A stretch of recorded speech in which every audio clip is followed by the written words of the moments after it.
IrishTV.ie and Irish News Radio. Today is Thursday and we're going to go through the news and what's happening around us and why this island is in such a mess because of this anti-Irish government. They will be giving citizenship to an American Irish ex-Taliban who will get Irish citizenship. His grandmother was Irish, Kathleen Maguire, born in 1929, before independence, I have to say, so maybe you should be looking for a British passport. See what the British say to that. Unlike the Irish, they will refuse it, but the Irish government hates the Irish indigenous race and will refuse citizenship. But the Irish government, of course, will give it to him, a jihad, and will cause deaths and endanger Irish people. They would absolutely love that because they absolutely hate the indigenous race. Fiona O'Leary causing absolutely crap. She is the biggest fascist Nazi. She is unbelievable. On Gemma O'Doherty, she has gone to attack like she does with anybody she doesn't agree with. She takes 120,000 euros yearly, money from the government as social benefits, because she's 5 children who are autistic, and I think she's a little bit off the radar herself. She's like she's not the full shilling. She's actually quite a dangerous character. If she doesn't like what you say, if it doesn't go in with her belief, she's actually British. Now, I think her father was possibly Irish, but I mean, you can listen to her accent. It's very English. Her pronunciation is very English. It's working class English. And she went on about her childhood and how brilliant it was because she was so diverse growing up in, England, and how diverse it was and how horrible Ireland is because, it's got mainly Irish people. Well, maybe she should just go back and bring her kids to the wonderful, diverse England. Why is she here? She married an Irish man who's not much better by the sounds of things. He goes around to harassing and blacken anyone's name who threatened to expose them and their fraud. 120 she claims off social benefits for her children and herself. Absolutely disgrace. She got communion grants, 300 for each of her 5 children, even though she's an atheist. None of her children made communion. Now, I'm not Catholic, but I wouldn't go and ask the government to give me 300 euros, although my children did go to 2 Catholic schools and one of them did make his communion, but I wouldn't have gone and asked the government to do that. It's for the Irish who are in a bad situation, who this is their faith and that they have a right to do that. That's what they want to do. Not for atheists. And then because she's such a leftist scumbag from hell. She really is horrendous. So she's gone on to attack Gemma O'Doherty and try and shut down any place where she goes to speak, because she's against free speech unless it's what Fiona O'Leary agrees with, which is completely open borders and there's no such thing as Irish. But her being not true Irish herself wants everybody to be Irish. She's a complete communist. She's very dangerous. I'd say she's been paid by Soros. She's an absolute lunatic. And I don't actually think she's quite right in the head. She's gone on. There's been a lot of people who've complained about her. And Americans, journalists have wrote about her. She went on to an attack a doctor named Suzanne Humphreys. She attacks anyone, though. She's like anybody who goes against her ideas. I think even she's gone on to attack Muslims. She's not quite right in the head because she was all friendly with the imam and then she got into an argument with him and she goes over the top. She's a psycho, because I don't know what happened. He obviously said something that she didn't agree with and she went a bit psycho and he had to block her and ban her. But she's completely crazy, absolutely insane, quite a dangerous character. So we go on to Nigerian Muslims kill 120 Christians and destroy 140 homes in the last 2 weeks. Where is the international outrage? Where? Is it on every news station? Is it on anything? Are they screaming out to ban guns in Nigeria. Has anything been done in the West? Is the UN even talking about it? No.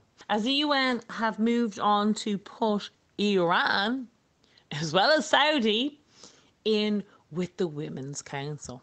Can this get any more ridiculous? They don't have any human rights.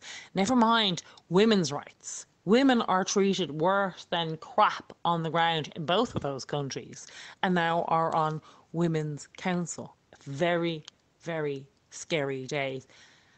And again, nothing has been done. So anyway, 120 Christians killed in the last 2 weeks. Barely, not even mentioned on the main media. It doesn't suit their agenda because, you'll make it real. People have a cop on and realise, not all Christians aren't, white. Because in their little head, it's white Christians, black or Muslims. But in Nigeria, obviously they're all black. And that doesn't suit them. So they'd rather the Muslims kill, and they won't say anything about it. It's like absolutely ridiculous. So 120 Christians, and there's no international outrage for that. So the EU is making migration, the UN migration is going to try and make it legally binding. That pact that Leo signed, open borders will be enforced. It's a human right, so you will not have a right to be safe in your own country.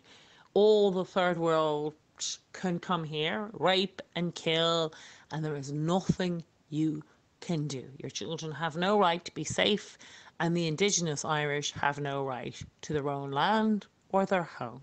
Making it legally binding and to actually speak about it. If your children are being raped or murdered, God love you, don't speak about it. And you have to smile and say, isn't it wonderful? Because otherwise you will be criminalised. And that is the UN pact. It is very, very scary, and our government signed it.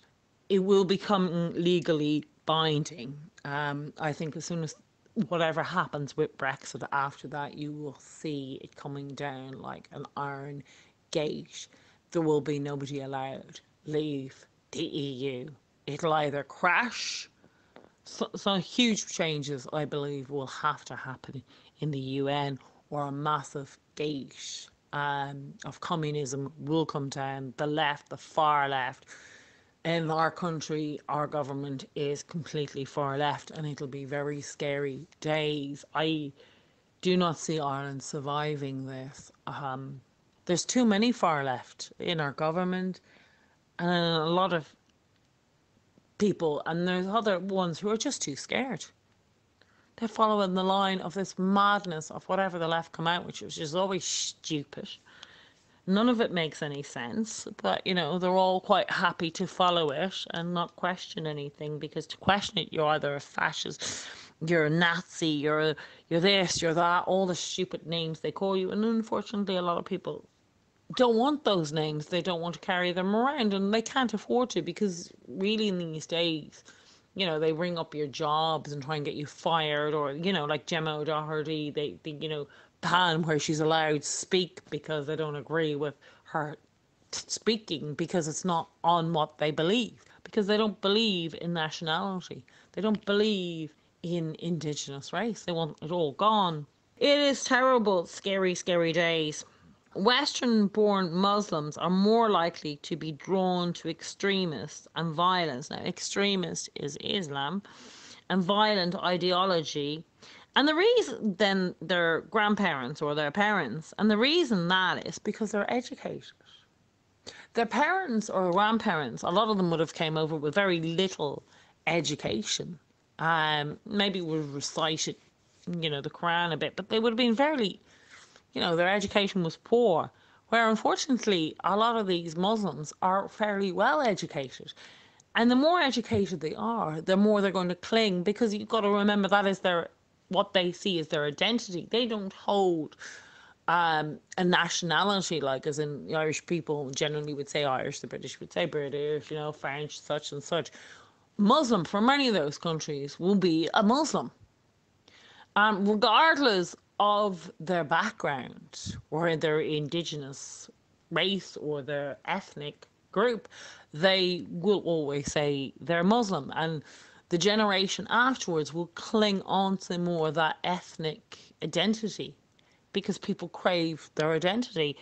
And Islam gives them that identity, whatever color, wherever they're born, from, you know, from Iceland to Saudi Arabia, that they have this identity. And I suppose if they're born to actual Muslims who come from Pakistan or whatever, like you do in the UK, they'll even cling on to it more because that's their identity. So obviously, and they're more educated. So Islam has this ideology. Like, this is Islam. ISIS and all the terror is Islam. It's exactly what Muhammad told them to do. And because their grandparents or parents weren't as educated, thankfully, they didn't know that that is what they're meant to do as much. They knew about abusing their wives and having 4 wives and abusing their daughters and, you know, burning their daughters alive and abuse of all sorts of stuff. They would have known about that because that would have been knocked into them, as in that if their daughter, you know, doesn't wear the hijab, if she decides to become anyway Western, that is a shame on them. And they see it as a shame on them or their community. So they either have to force her to make it or kill her, because the only way that they can save face and save their, what they see as their respect in the community or in their family, is by killing her. That's the only way they see, as what they see is to clean their reputation, is actually to murder her. And then they are cleaned. Other than that, her living and not wearing a hijab or wearing a Western way is dirtying their name. That is Islam. So all the kind of bullshit, the liberals with their stupid hijab day should really understand what hijab and a burqa is. It is gender apartheid. And as women born, females born into Muslim family, you carry the respect. So anything you do, if it's seen as non-respect, they carry that on their shoulders. So they have to be killed. Even if a brother who borrows money and can't pay it back or does something to another, they will often take it out on the daughter, not the son. So they will say a cousin owes money or something, they will take it out on a female member, whether they rape her, they beat her up, and that way their revenge is on the daughter because they carry that. And then when that daughter is raped, or cousin or whatever is raped, because that's even for them, but they've dirtied that girl. So that only way of them cleaning their name and their community is to kill that girl. It is a very fucked up ideology, but there's no point in people kind of going, if we close our eyes long enough and pretend it's something else, it turns into something else. It doesn't turn into something else. This is their view. As much as your stupid view of we all dance around, I don't know, rose petal garden, it'll all change. It doesn't change just because you want it to change, just because you think, oh, you know what, after a few years, they will, you know, become westernized. They're not going to. Some of them may, but they're the ones that are in danger. Their lives are in danger.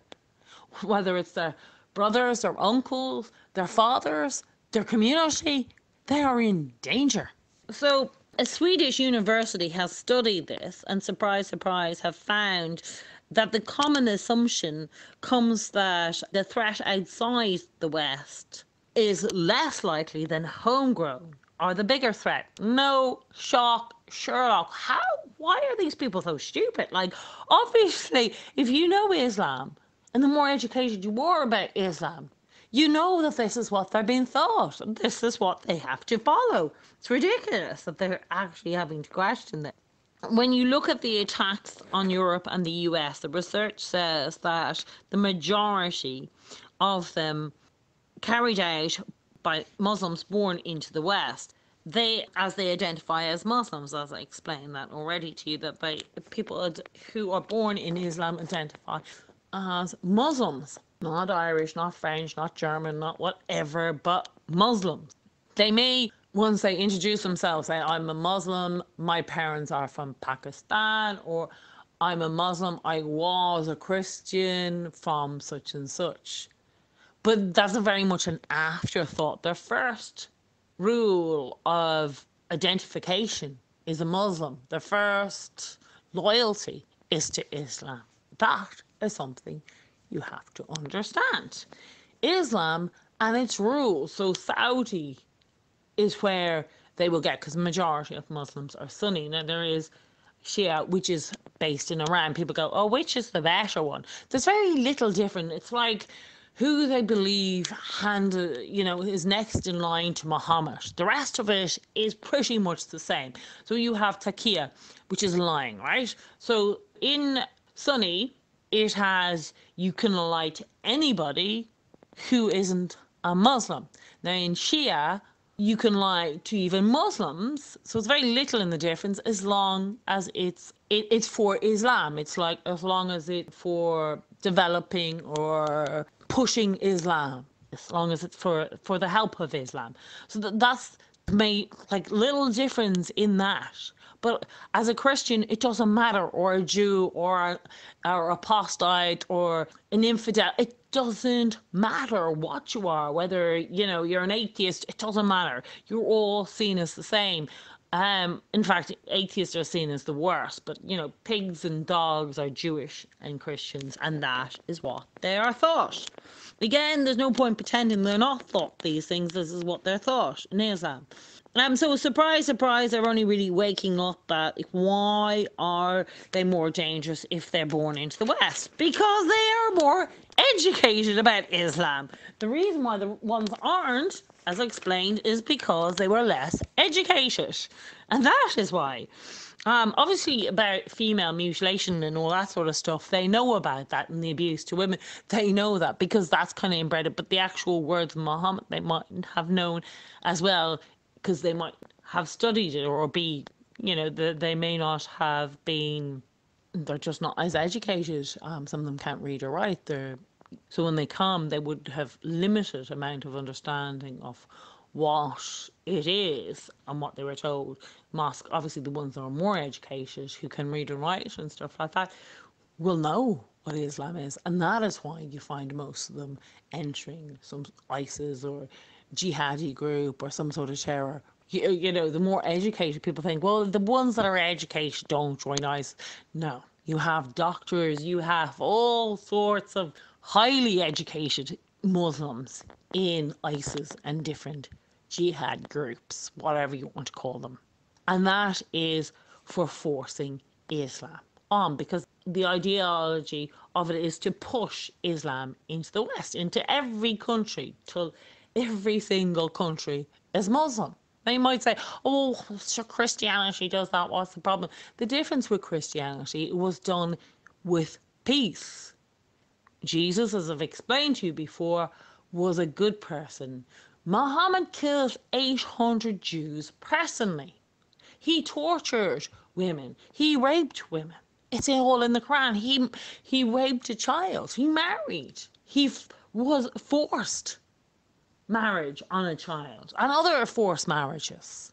He had done horrific crimes to women and children, where Jesus went around saving people and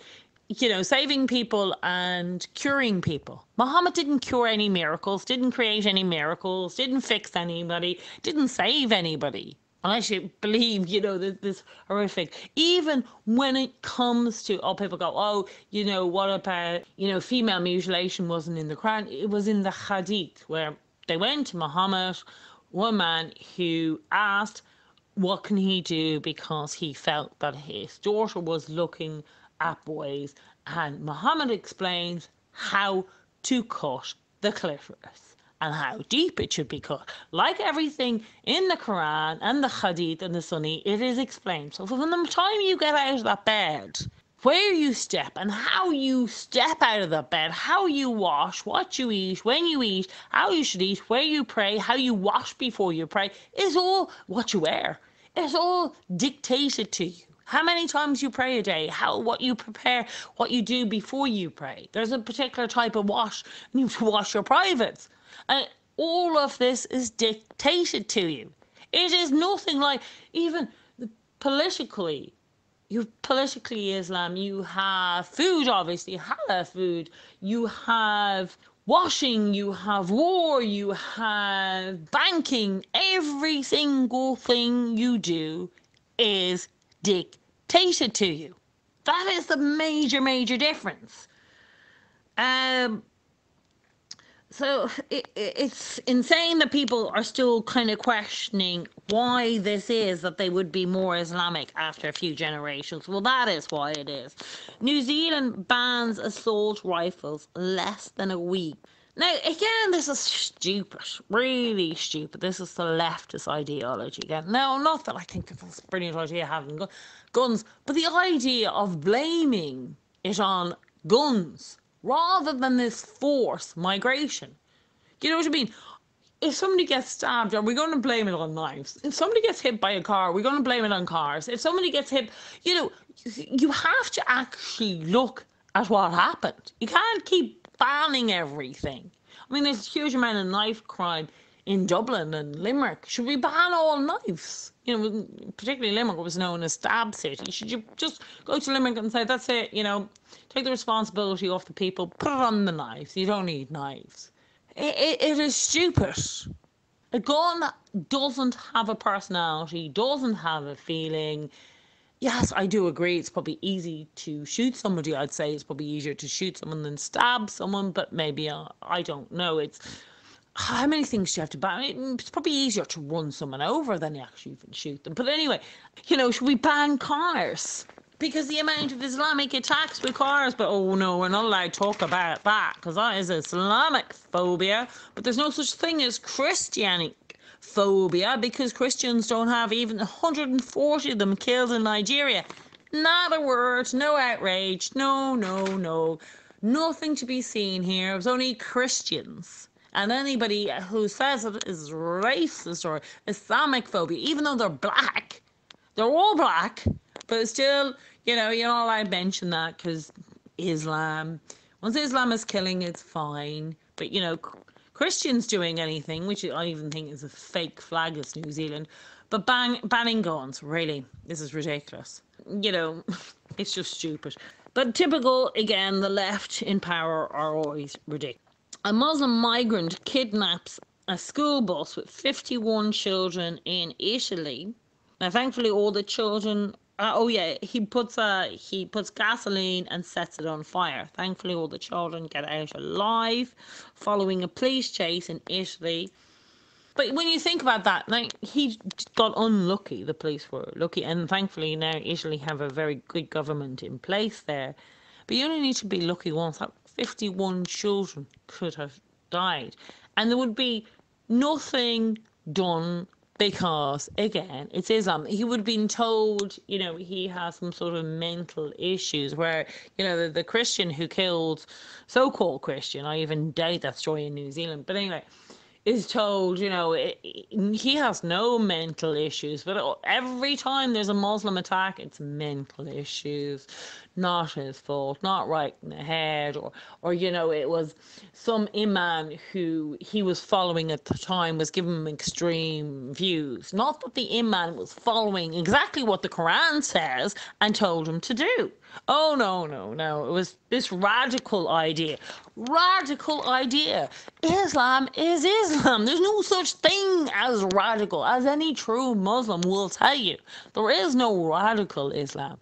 You either know Islam or you don't. And thankfully, there's a lot of ignorant Muslims who can't read or write, who don't really know the verses of, or the hadith or the sunnah.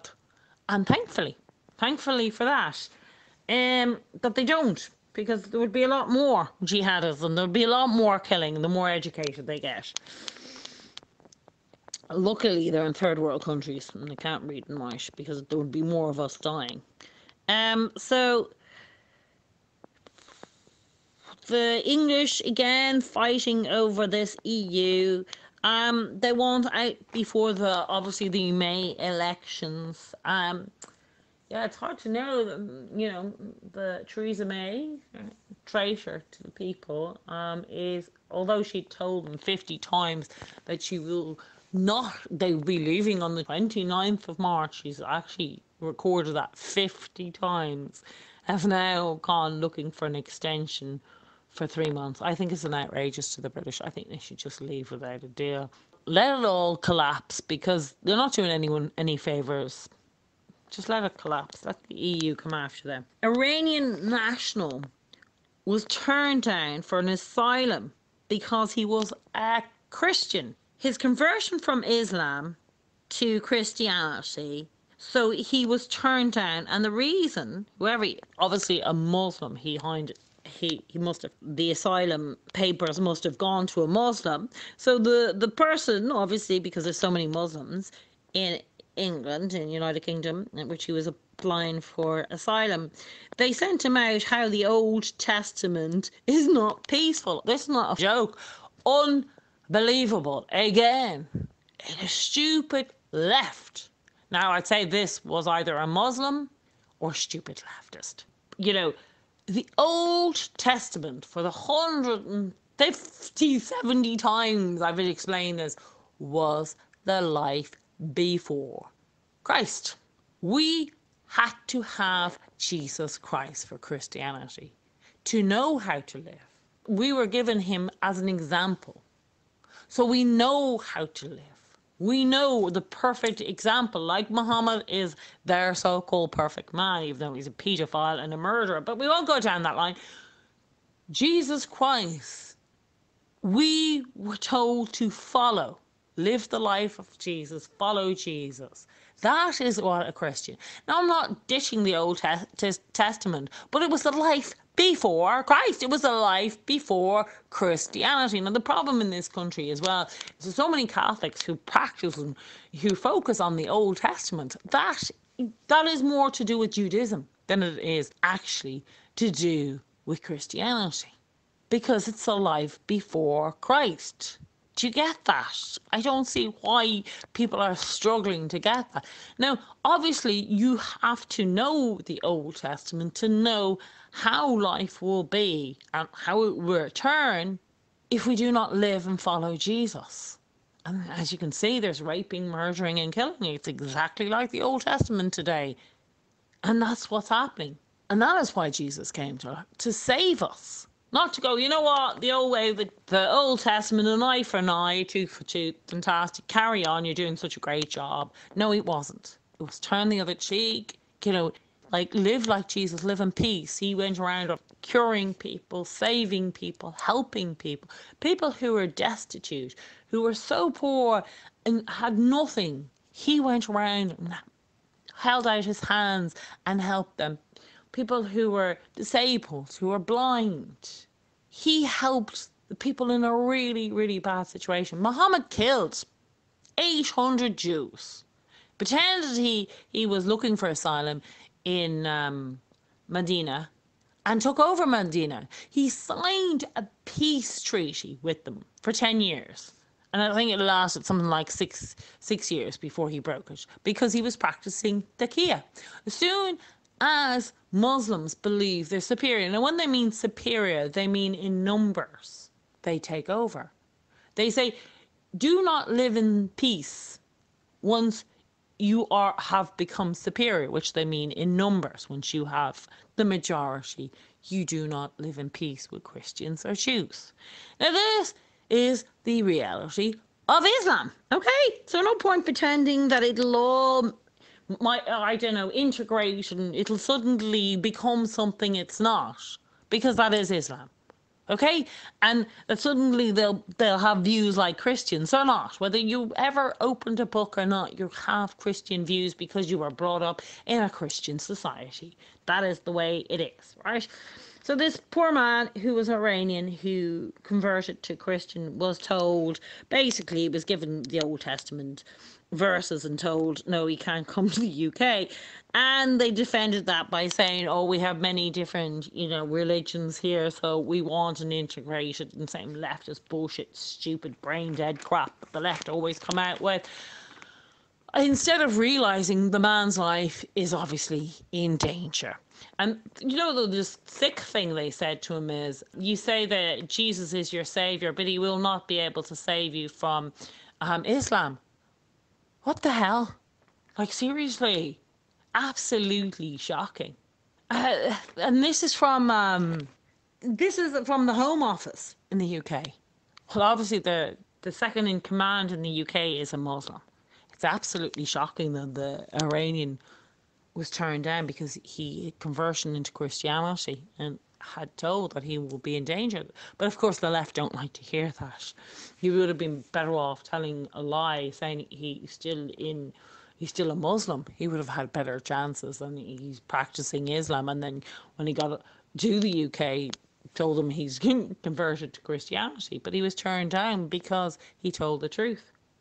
And that's what you have to do now if you're an asylum seeker. You have to actually lie. If you are a Christian out there, you have to lie. Say, oh no, I'm following Islam. Yeah, totally love all this beheading, killing. I'm actually thinking of joining ISIS. Oh, right, yeah, welcome to Ireland. We're taking any jihadis, if you have any Irish blood at all, you can claim Irish citizenship or just come over here and claim it. We're giving it out like sweets. As long as you love Islam, yeah, you hate Christians, you hate Irish, great, welcome to Ireland. Fantastic, here's an Irish citizenship.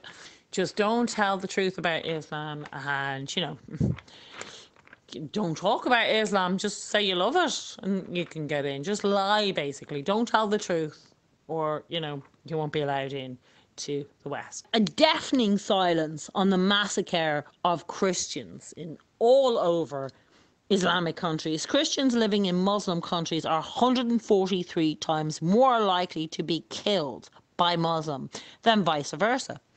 But deafening silence, absolutely nobody coming out to talk about those. 300 million Christians living in Islamic countries are subject to violence and persecution. It's the most persecuted religion in the world. Absolutely shocking. With the help of the left, it's coming into the West. Thank you for listening on The Bonry Show on ITV.ie and Irish News Radio. So we will be talking over the weekend with Eileen. I know there is somebody who keeps contacting to talk about the 80s with Gareth Fitzgerald and Charles Haughey. So I haven't actually looked into that, but I will look into that with Eileen and I'll get her to look into it and we'll do a bit of study on that. I don't know what exactly subject you want me to look at it. Was it just how was the start of the destruction of Ireland that leads into this criminal government we have today? Or what part of it? Was it the fact that joining the EEC in 1975, which led into the EU, which was the disaster? But I don't actually think the EEC was bad at the time because it was very much just trading thing. This EU, United States of Europe, and having this army is what's scary. Again, thank you for listening, but I will check it out for you, whoever keeps asking me for the Charles Fitzgerald and Bertie Ahern, I think you've asked me for. All right. Thank you very much again for listening on The Bonry Show.